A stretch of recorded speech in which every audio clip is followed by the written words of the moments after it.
The library was always quiet at this hour, but today the quiet felt different. It wasn't the quiet of concentration, it was the quiet of a held breath, the last one. I had come for a final study session. The exams started tomorrow, but I knew within minutes of sitting down at my usual table that I wasn't really here to study.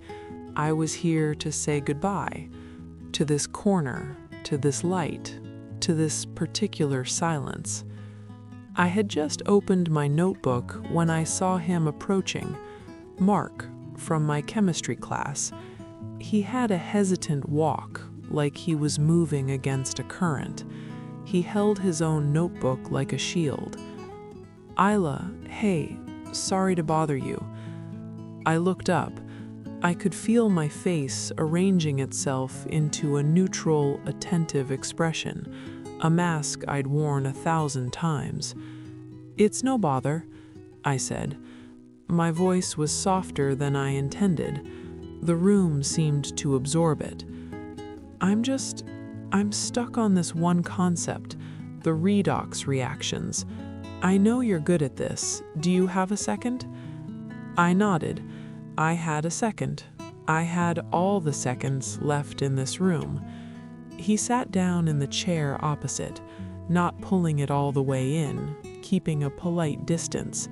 He slid his notebook across the table. His handwriting was anxious, all angles and pressure. I looked at the problem. I knew the answer. It was straightforward for me.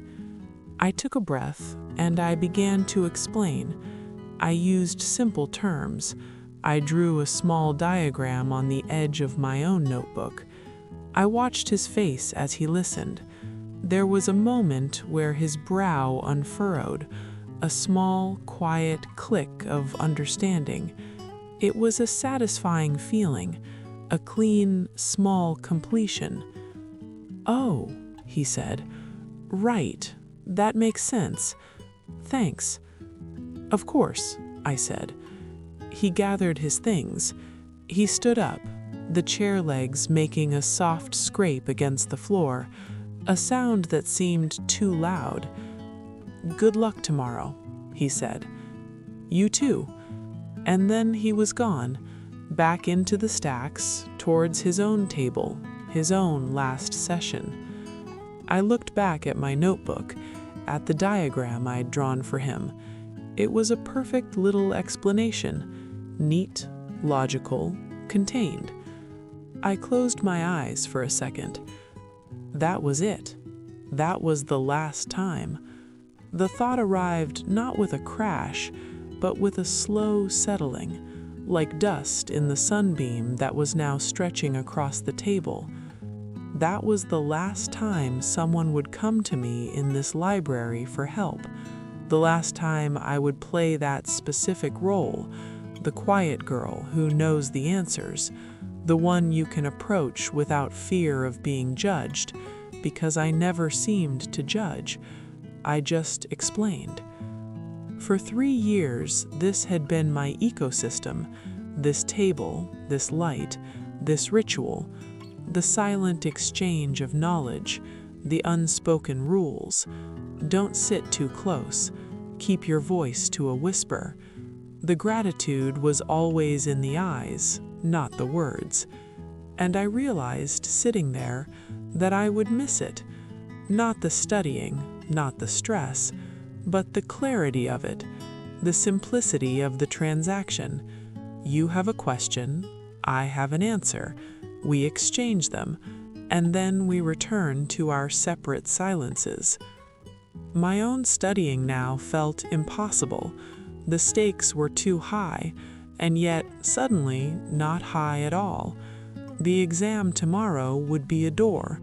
I would walk through it and into a different world, a world without this library, without these specific chairs, without Mark from chemistry class nervously sliding a notebook across a table. I looked around.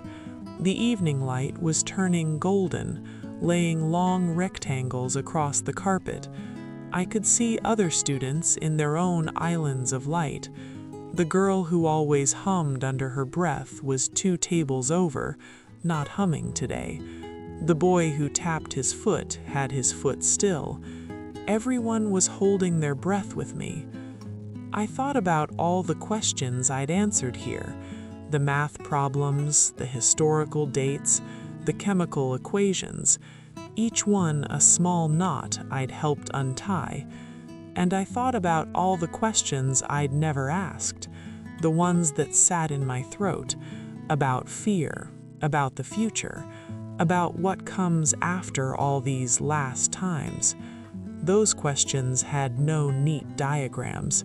They couldn't be answered in a whisper across a library table. The silence deepened. It wasn't empty. It was full of all these endings. The ending of a role, the ending of a routine, the ending of a place that had been a container for my mind for so long. I packed my bag slowly. There was no point in pretending to study anymore. This session had served its purpose, just not the one I'd written on the outside. As I walked out, I passed Mark's table. He was deep in his book now, a pencil moving quickly. He didn't look up. I didn't expect him to. Our transaction was complete. It was a good transaction, clean, useful, kind. I pushed open the heavy library door. The hallway outside was bright, fluorescent, and loud with the echoes of after-school activities. The contrast was jarring. I stood on the threshold for a moment, 1 foot in the quiet, 1 foot in the noise.